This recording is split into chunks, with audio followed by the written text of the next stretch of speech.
Kaya nga nagsabi ka nga.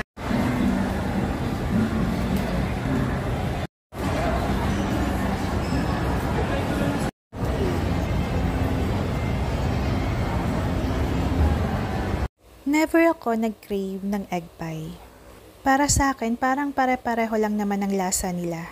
Ang pagkakaiba lang minsan ay may matamis at may matabang.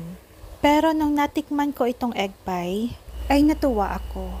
May isasarap pa pala ang egg pie at naubos ko yan. Kumuha din ako ng ensaymada, kaya lang busog na ako that time, kaya sa bahay ko na lang kinain. Malambot yung tinapay at yung nasa ibabaw niya, madami siyang cheese at yung cream butter, masarap.